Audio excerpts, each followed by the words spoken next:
All right. Hello, everyone. I'm excited to be here today. This is Jason Fierno representing the Mining Mavericks. The Mining Mavericks are a curated group of industry leaders who are passionate about making the industry better and more sustainable for everybody. Today, I'm really fortunate to be joined by Andy Reynolds of Inspire Resources. Andy, how you doing? I'm good, thanks, Jason. How are you? I'm doing great, man. Really looking forward to the conversation here today. So appreciate you taking the time to chat with us. No problem. As just before we hit record, you said that you're basking in the heat a bit. So hopefully you don't pass out on us or anything, and you're staying good and hydrated.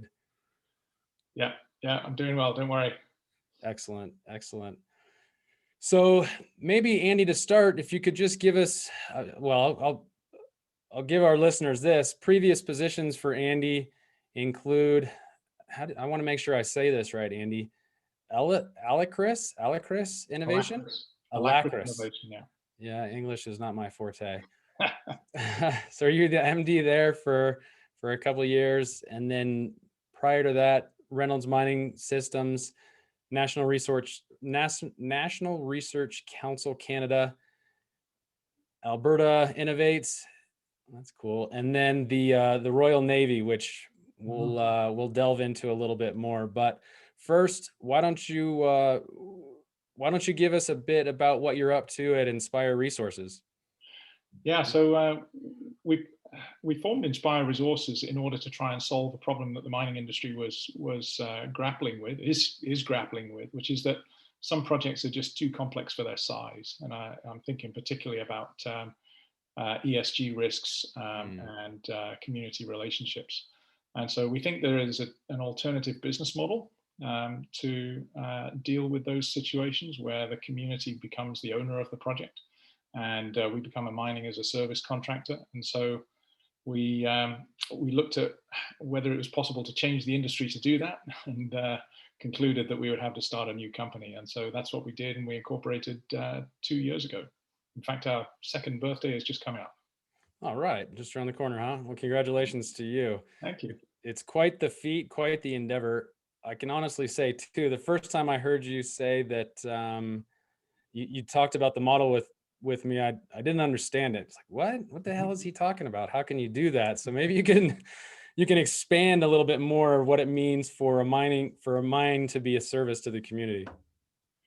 Yeah, so it's might be worth making a parallel to other industries here. For example, renewable energy. In renewable energy now, there are now 4,000 projects around the world that are owned by communities. And so the question is, if that were the case for mining projects, particularly small mining projects, how would things be different? And we might imagine that supply would come to market faster if we were avoiding adversarial processes around consultation and approval.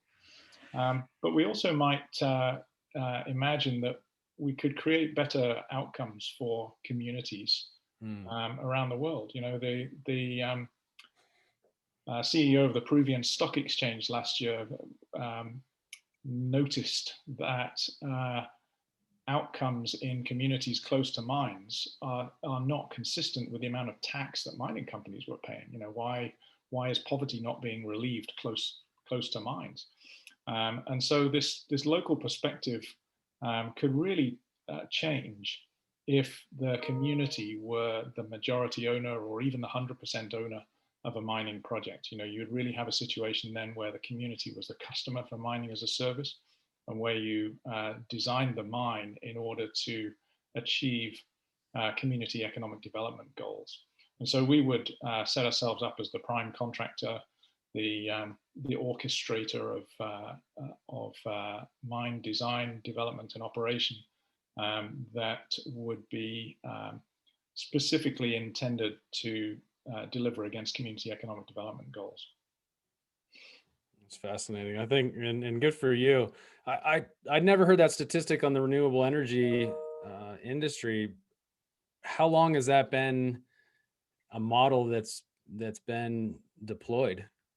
That's a good question. I think it's grown over the last 10 to 20 years, would be my guess. what's interesting about it is that what has enabled that to happen is a change in the system architecture of the power grid. Okay. And so if you go back 30, 40 years, who would really dream of building a small power plant? It wouldn't make any sense. Really, economy of scale prevailed, and you had big thermal and nuclear power generating stations. But the grid changed, and the ways of transacting flows in and out of the grid changed.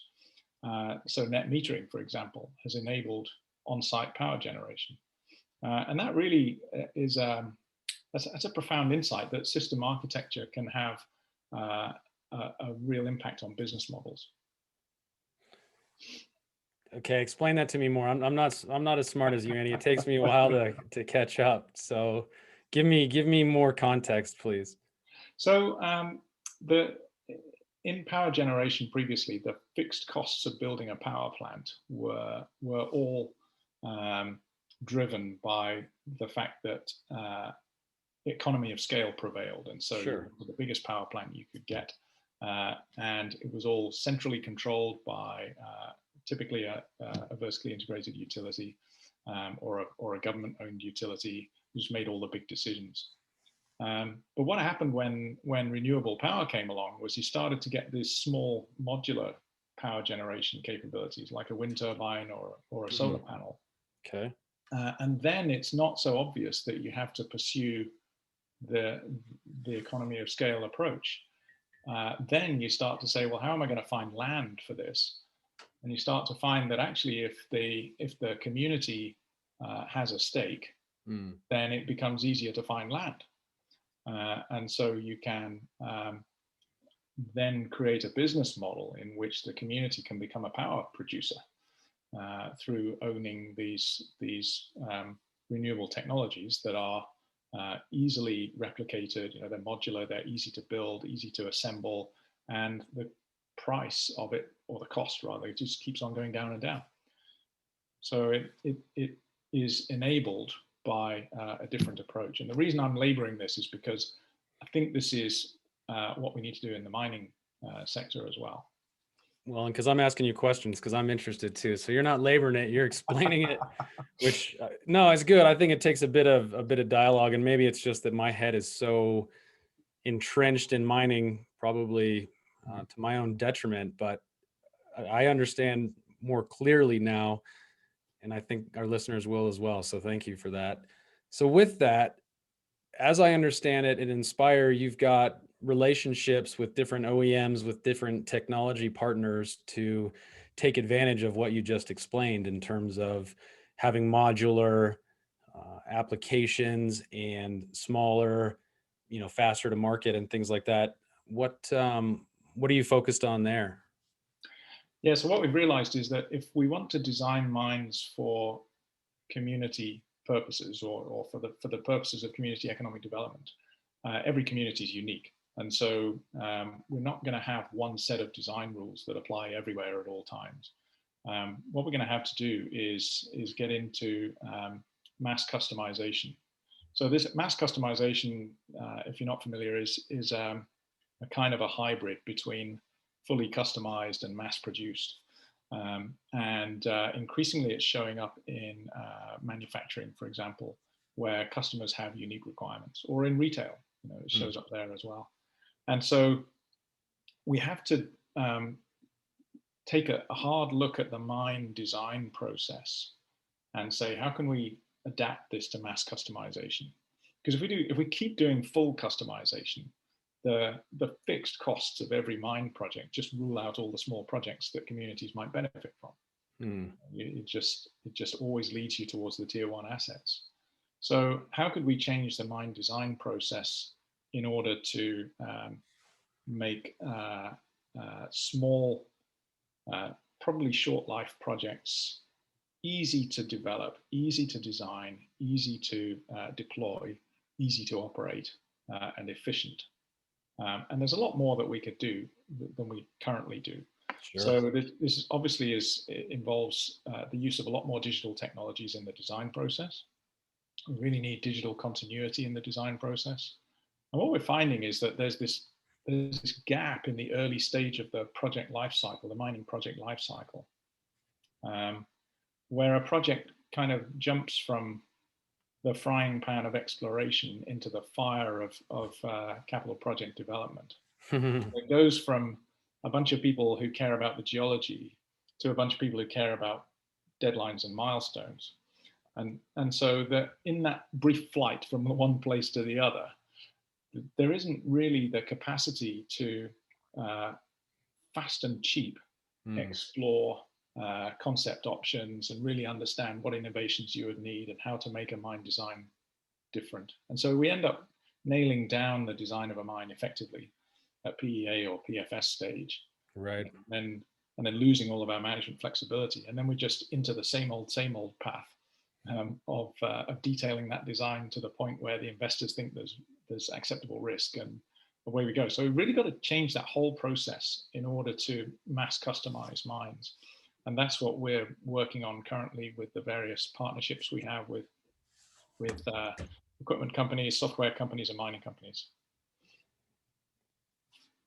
Yeah, no, I mean, it's my observation as well. My vantage point is different than yours, and all of our vantage points are different, but my experience within the market is very similar in the sense you go from the frying pan, as you said, of an exploration or a concept into the early FEL stages, and ultimately by FEL2, by tripping through the study, and I'm not criticizing, it's just what seems to happen is that there's a focus on a study, and then the study goes to a project and into execution, and the integration between the two is something that I think there's a lot of opportunity for us as an industry to get better. I've seen some companies handle that more proficiently than others, but more often than not, it looks like an Aussie handball where you're just kind of knocking the thing over the fence, and here it comes. And then to your point, the CEO has communicated the cost, the schedule, the ounces that it's going to produce, what it's going to look like, how many jobs it's going to produce, what the mine life is. So all of that, I don't know what you want to call it, political capital is out there in terms of this is what we've committed to. Now we've got to be congruent and actually deliver. But wait a second, we didn't actually know what we were building, but now we've got to build it. So I share your, I don't know if I don't want to put words in your mouth. I was going to say I share your frustration, but I share in the challenge with that within the industry. I don't know if you have any additional thoughts there. It's frustration for you, but it's a huge opportunity for us, because we can see this problem, and we can pursue an alternative, and as a startup, with very low overheads, we've got the opportunity to do that. When you talk to people in engineering companies, how much non-chargeable time do they really have in order to pursue imaginative alternatives that actually might cannibalize the company's business model? Right. There's a lot of people with very little freedom to find better answers, and in the startup world, I think you sort of you live frugally in order to have that fabulous opportunity, and that's what we're doing. It's very exciting. Yeah, and I'm excited for you. I was quickly checking your website to see if you had that, I don't know what you call it, but the vicious cycle of why projects are so capitally intensive. If that's not shared on your website, I think it'd be interesting for people to see. But maybe you can give us. Actually, I'm going to ask you a question before I go there, because I'd like to know more. You said you really need a digital continuity. Yeah. What do you mean? So what I mean is that as the design emerges, it should be digital throughout, and we should build on that initial model. We should keep working with that, not throw it over the fence to somebody different, as a stack of paper. So we should capture the requirements and the constraints very early in a concept stage model, and then grow that model all the way through to the digital twin that accompanies the project during operations. And this would yield a number of benefits. One, you would be able to capture your learnings all the way through the process. Hmm. Um, and two, I think it opens the door to a better regulatory approach.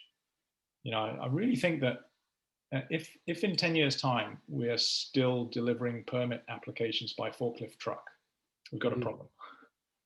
Because the rest of the world, imagine if you wanted FAA approval for a new airliner. Imagine delivering all of the design documents by forklift truck to the FAA. It just wouldn't make any sense. Nobody does that anymore because you have digital continuity and you have all of the stakeholders involved in the digital design process, so that you can continuously track that, participate in it, and gain assurance from it. So I think there's a lot of benefits to digital continuity, but what I see the industry doing today is reverse engineering digital twins Hmm. into mature projects. Why? Because that's where the money is, and that's where the problem is. I mean, there's a huge data swamp in most operations, and Sure. so there's a good value proposition for just organizing the data, Mm. and understanding why it's what it is. But I think we've really got to go a long way upstream with digitalization, and we've got to think a lot more about the digital tools that can be used at the concept stage. And indeed, that's what we're working on now is concept modeling in a real kind of drag and drop, plug and play kind of way, where we Mm. just join blocks together and press simulate. That's the kind of thing we should be doing in the early stages. Yeah, no, for sure. So why do you think we're still delivering permit applications with forklifts? I mean, yeah, the digital twin, I get that, and I get the Yeah. value proposition of that, of doing it late. I mean, you're hosed, so there's a lot of work to do if you wait that long. But why do you think we're still delivering applications on by forklift, or in sea containers full of documents? That's a very good question. Why do I still have a stamp for drawings as an engineer? It's the same question. It's I think it's something that has worked, and there hasn't been a real need to change that.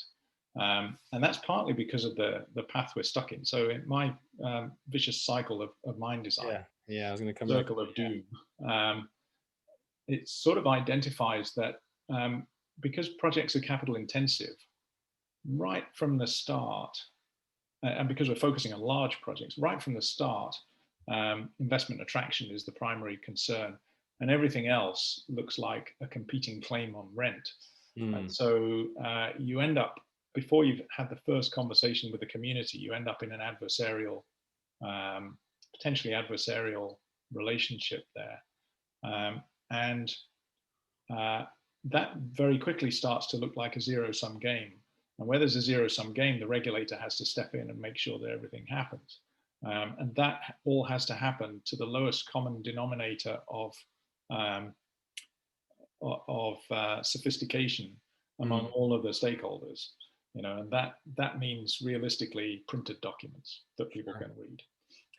And so I think that it's sort of driven by the business model and the relationships and the approach. So it's driven down to that lowest common denominator.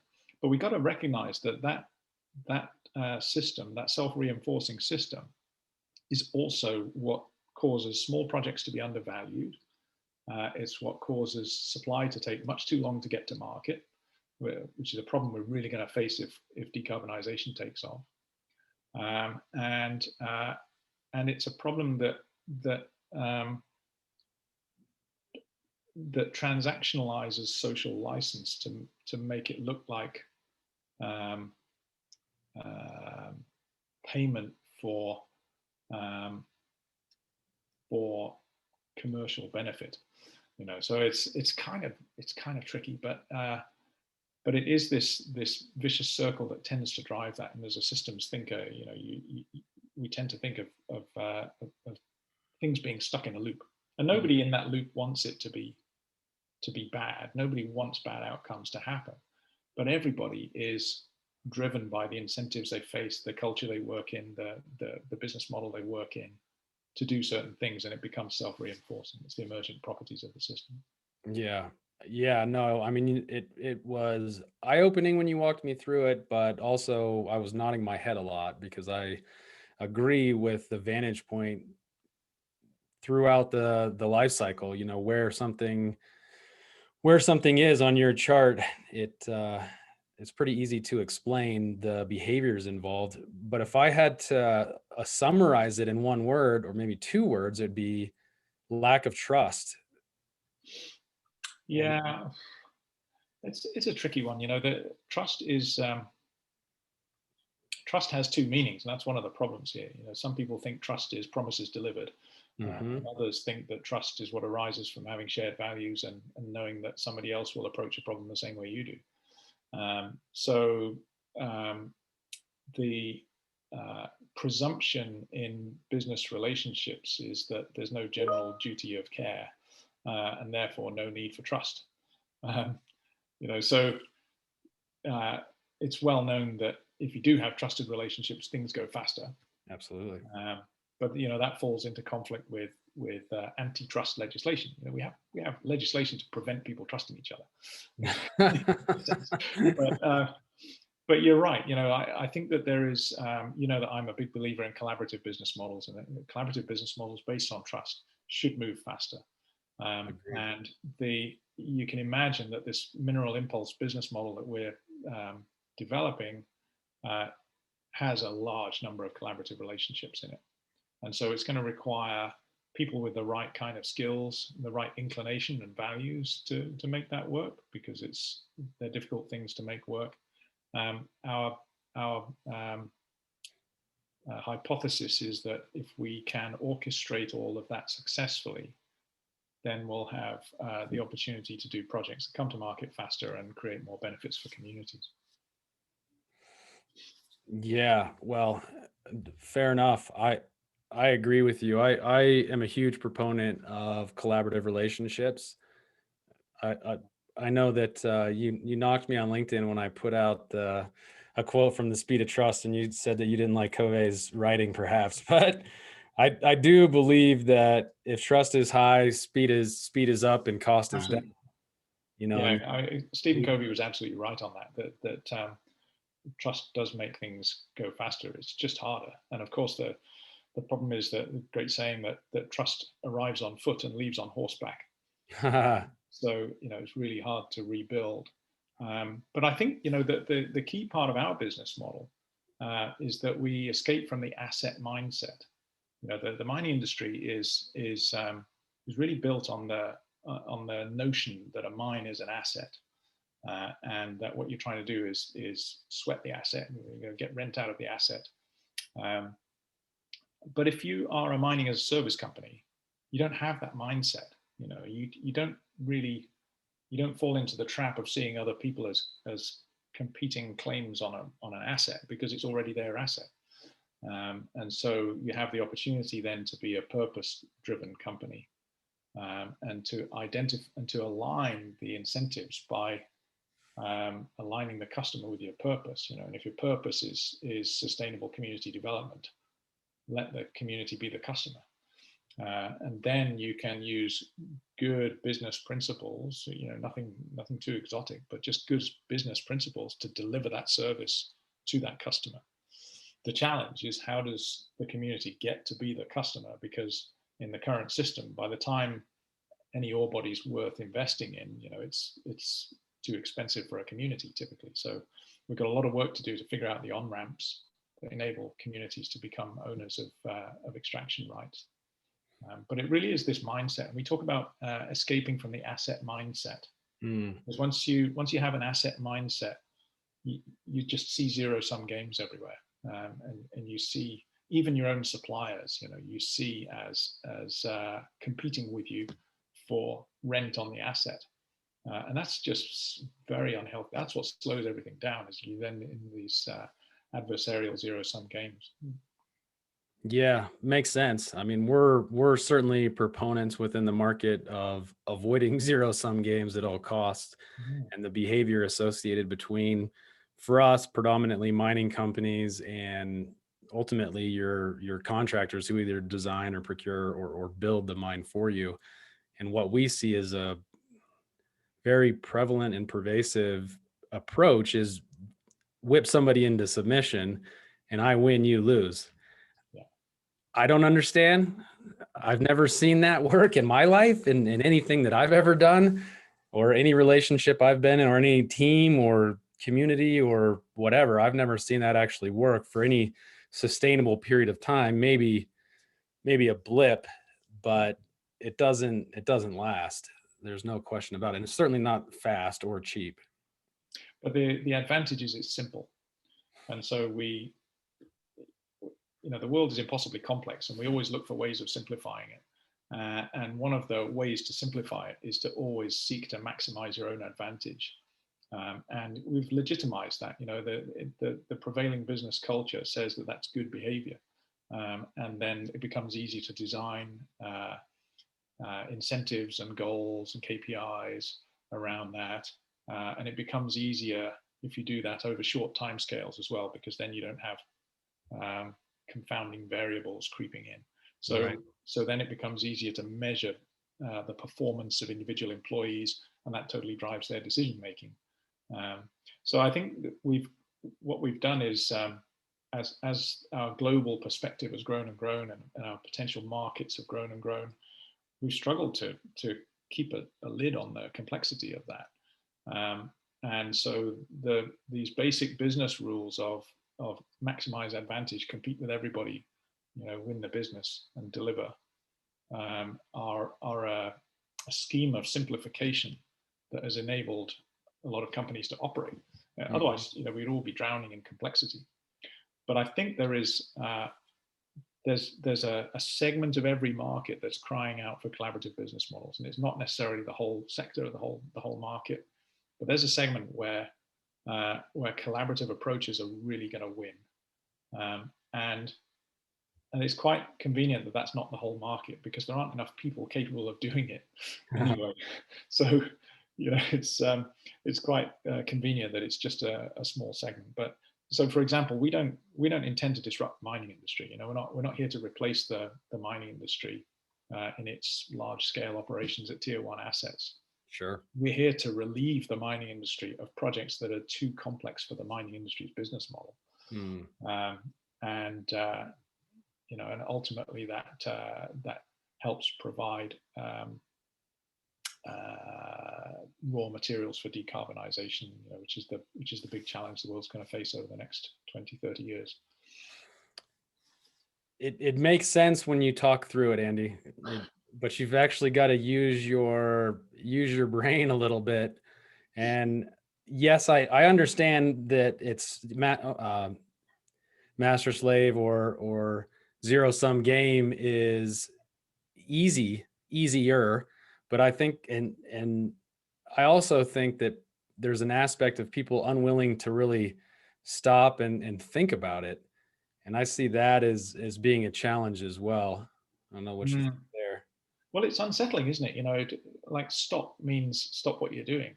And if you think that what you're doing is valued because you're being told in your performance appraisals and by your KPIs and your bonus that you're doing all the right things and let's do more of that, it's really unsettling to ask yourself, well, is it really the right thing to do? And so a lot of people just don't have room in their lives to ask those questions. And so I think it is a bit challenging. But our view is that if this was easy, we'd just let everybody else do it.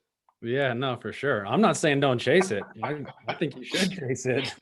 You're doing great work on it already, and I think you've had the opportunity to work through a lot of the challenges and look for collaborative solutions. I understand you're not trying to compete with the big guns out there, the big tier ones, which makes sense. But one of the things that you talked about and is related to that is that the complexity of collaboration isn't for everyone for every application. And I agree with you. One of the things that we're big proponents for right now is collaborative contracts within your traditional EPCM type market. So how do we get away from this us and them and get on the same page so that we're on the same team? Like why not do that? But it's hard. It's flat out hard. There's resistance and there's fear and there's legacy thoughts that as an owner I'm going to get screwed. And, there's just a lot of antiquated thinking, if you will. But then you overlay that and juxtapose that with what you said before, which is it's easy to have the zero sum. So how do you keep that zero sum mentality out of a collaborative environment where it's nothing but a destroyer? So how do you put it all together, I guess? Yeah, I think it's like balancing a pyramid on its apex. It's so to me the competitive marketplace is a pyramid standing on its base. It's really stable. Sure. It's simple. It's everybody can understand it. It'll survive anything. But the collaborative arrangements are the pyramid standing on its apex, and left unchecked, it will fall over. I Mm, think this is what people have to realize, is that the collaborative relationships that are not actively managed and nurtured fall over. And so that what makes the difference is really a leadership question.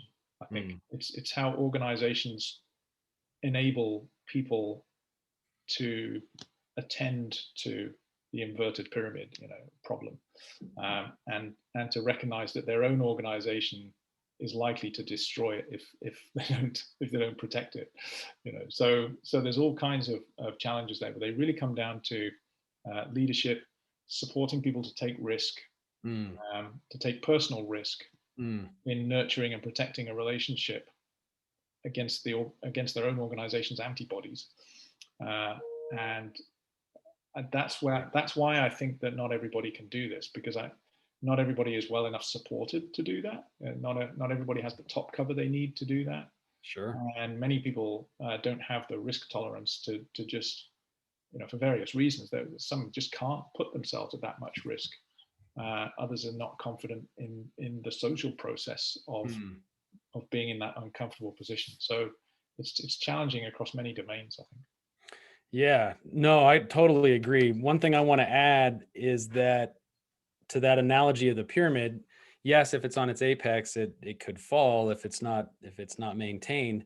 At the same time, the pyramid that's in a traditional position deteriorates over time. Yeah. So while it's strong at its base, over time it does crack, it does give way, it does deteriorate. And I think that's what we're seeing now. Hmm. Yeah. Yeah. There's no question. There's the fallout from adversarial business relationships is increasingly expensive, Hmm. because businesses have more stakeholders who are more impacted by the fallout.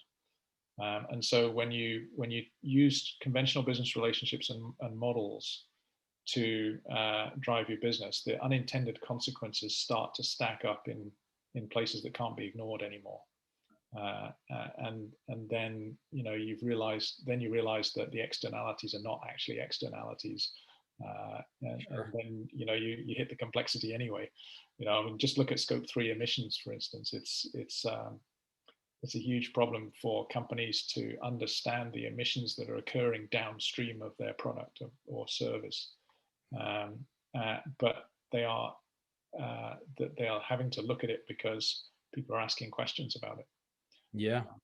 Stakeholders are asking questions about it. So the world is getting more complex anyway, and the advantage of the simpler business models over the collaborative ones is diminishing. Yeah. No. Fortunately, we're getting smarter as well, so maybe we'll stay ahead of the curve. Well, I was going to say, I mean, I think there's a lot of psychology associated with this, a lot of neuroscience, how we think, how we behave, emotional intelligence, how we process things like that are required, are Yeah. really required to continue a collaborative process for any given period of time. And what I see is that that's where we fail, is that somebody gets uncomfortable or it feels wrong or they feel something, and then fight or flight kicks in and they turn around and run the other way, Mm, which is a challenge. yeah. I really like this idea of the standing neutral. You know, Mm, in a collaborative business relationship, sometimes you have a standing neutral whose job is like nonstop um, mediator and facilitator and nurturer of the partnership. And I did a little bit of this in my brief consulting days. I sort of set myself up as the like the custodian of the partnership. So I, mm, I made clear to the parties that my obligation was to the partnership, not to either one of them, and that I would give them the my very straight opinion of what the health of the partnership was being threatened by. mm, Um, and I think that there is a fair bit of case history now of collaborative business relationships supported by a standing neutral party. Often it's a lawyer, but not necessarily. That gives them the early warning, mm, because it's every time that there's been um, a longitudinal study of a of a business of a collaborative business relationship that has ultimately failed. The warning signs are available quite mm. early on, and you get this divergence between what people are saying in the partnership conversation and what they're saying in the head office, and eventually that just stretches the elastic thinner and thinner until it breaks. So, Totally agree. so I think those warning signs are there. And I think with expert help, it's much easier to sustain a collaborative partnership. And I'd say it's quite important to do that because you would only really have those kinds of relationships when there's a lot at stake. Mm. You're trying to Yes, solve sir. a difficult problem, and like, why would you want to walk away from that? Yeah. Yeah, no, makes sense. It makes sense. And how do you position someone or some process to be neutral and not bring out their own bias, and what's their incentive to keep things neutral and Yeah.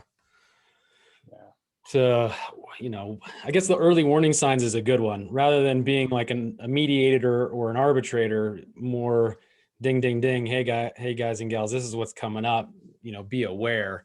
So if you could get close enough to the front end of it as a warning signal, I could see that working really well, as opposed to we've already got a problem, now we've got to figure it out, who hit who first, Hmm. which never Yeah. works. Yeah. Mediation is probably mediation is like a restorative process, and that's not really a good characterization of this. No. It's more of a preventative process. But I kind of think that when I ultimately fail to retire in my old age, I'd like to think that the work I would keep doing would be something like standing neutral work, Okay. because And it's very rewarding. no, and for what it's worth, I think you'd do a stand-up job at it. I really do. I mean that sincerely. So one of the questions that I wanted to ask you, Andy, and it's a question that I've talked about, well, mutual acquaintance of ours and Carly Leonota of the Intelligent Miner, is two things really. What do you want the industry to look like in 10 years? One, what do you think it's going to look like? But then I want to intercede into that because I know that your mind can handle this, but how do we at the same time make mining sexy again, or make it sexy, whether again or not is the right operative word, but how do we make mining sexy to attract, the new generation and things like that? Yeah, I think I think the answers are all tied up together. Um, I do too. and so I would like to think that in 10 years' time, we won't actually have a mining industry. We'll have a raw materials industry. And it will be highly valued and highly interesting work that's entirely focused on sustainability. And I think that will naturally attract high caliber people who want to Mm, solve complex problems. And there'll be a part of that is mining, mm, that is adding to supply. And there'll be a much larger part of that is recycling and waste beneficiation and material substitution. I would see this being a much more vigorous sector in the future. And so I think we will, if we can really get focused on the purpose to humanity of raw materials and show that we are sourcing them in ways that promote sustainability. In other words, not mining them unless we absolutely have to, then I think we'll start to attract people who want to make a difference there. Now, the problem I have with any long-term vision for the mining industry is understanding how the first 20% of the change is going to happen in the first 20% of the time. If you ask me what the 20-year vision is for mining, then we can be really imaginative about that. Sure. If you ask me how a fifth of that happens in the next 4 years, I can't see it. That I've got this real problem with the short-term strategic change. You know, short-term, the strategic shift, the incremental strategic shift that's needed to get to these bold vision statements in the long term. What's apparent from all of the reports on critical minerals and decarbonization is we have to start now, because we actually had to start years ago and we didn't. And so we've got to solve those problems of bringing supply to market. And that's going to be a really difficult challenge. We're going to have a problem there. So we've got to move fast on this, and we can talk about being a material solutions company, as Mark Cutifani does. Right. And let's imagine that's what we are in 10 years' time. Well, how are we half a material solutions company in 5 years' time? How are we 10% of a material solutions company in next year? What is materially different between now and next year that gets us on that path? I just don't see that. I see a lot of vision about the future, but the near-term steps are really much harder to see. No, I agree. I agree with you. I really do. I was going to say, what is the incremental shift that it's going to take to actually, I mean, I know we're starting and people are thinking and they're talking, but it's what are the actions? What are the actual actions that are taking place that are going to ultimately drive a different result? Because if we keep taking the same actions, we're going to have the same results. So what has changed? I think there is some narrative that has changed. Yeah. And maybe I'm just not close enough to it, or I'm ignorant, but I sure don't see widespread change in the order of 1/10, in 10 years. So I'm with you on that. It's a challenge. Yeah, in a sense, it's reflecting the global challenge. The global challenge of sustainability is huge, and it's going to require more than just technological advance. We're going to have to make social and economic change, fundamental social and economic change, to consumption patterns, to the way we live, in order to avoid the worst climate impacts. And it's not good enough to say, well, technology is going to solve that problem with us. Let's keep throwing money into technology ideas, and that will eventually solve the problem for us. And meanwhile, we can go on just consuming more and more and more. We've really got to escape from that somehow. So mining is really a microcosm of a bigger cognitive dissonance problem that we have as a human race, and it's going to have to play its part. But it's not going to be easy, and it's going to be even harder if mining struggles to hear those signals from the world at large about what's expected of it. And so mining tends to be a little bit parochial, tends to be keep itself to itself, and so it makes it hard to hear the signals. And mining isn't alone in this. No. Look at the court rulings last month that impacted Shell. So the court ruling for Shell and the shareholder action for Exxon. Huge signals, like beating up the company with a stick, saying this is not good enough. You have to do things differently. And why does it take such an enormous defeat, either in the courts or at the hands of activist shareholders, for a company to change course? So I think sometimes big companies in particular are not very good at picking up the signals of what society expects that's different. One of Oh, the things sure. I do as president of Inspire Resources is I pay close attention to what the most vociferous critics of mining are saying, because it's not good enough to just write that off as being, fringe lunatics. Right. It's part of the spectrum of opinions that society has about mining. And if we have people talking about how the mining industry wants to create sacrificial zones in order to profit from the decarbonization wave, and to sacrifice communities and to lay waste to whole areas of the planet, and that this is a deliberate act as part of the colonial extractivist business model, then we should stop and think about that. We shouldn't just write that off as being Good idea. a rant. Yeah. So we got to pick up these weak signals. Well, they're not really weak, but we got to pay attention to these signals that are coming from all sectors of society, because they're going to affect us eventually. I'm with you, Andy. And I think you're a visionary for that. And it's good. I'm really happy that you took the time to chat with us today, because I think it's really important for people to take a step back and look at the current circumstances and decide, what do we ultimately want to do, and how do we want to behave, and what makes sense if we turn left or turn right. And by taking in all of those different signals, they're data points. It's not necessarily good or bad. It's a data point. So how does that fit into the equation so that you can ultimately do the right thing? So yeah, no, I really, really appreciate your insight, and really appreciate you coming on. So Andy, do you have any final thoughts before we sign off? I want to give you the opportunity to, one, let people know where to check you out first of all, and check out Inspire Resources, because I think you guys are really up to some really impressive work and thinking.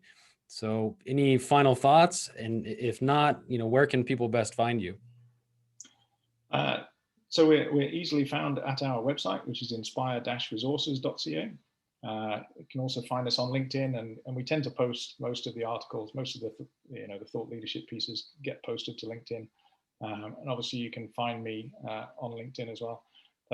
There's a wealth of thoughts there, and I won't try and summarize them here with For sure. final thoughts, but I think we've covered a lot of ground in this conversation. I've really enjoyed it. And I'm very grateful for the opportunity to chat to you, Jason. I think you're doing a great job here with this, with establishing this platform and expanding minds and getting people to think about things differently. And ultimately, that's what progress is going to come down to, is getting people to accept that some simplifications are no longer necessary, and that we can imagine new ways of doing things. And that we can then work together to address those. There's never been a time when collaboration was more important than it is now. And I really applaud you and salute you for taking this to the crowd and challenging people to do things differently. It's important. I appreciate that. No, absolutely. And that's the idea, Andy. And, I'll say all of our conversations are fruitful for me, in the sense that I always learn something, or I learn some things, and then you've got a different perspective than most. So it's interesting to get your angle, because it's like, what is Andy going to say about this? It's not going to be what these people say for sure, or the masses. What does Andy think, and how does he look at it? So I really appreciate that insight and that innovation. So again, Andy, thank you so much for joining us here today. Thank you. It's been a real pleasure for me. Thank you.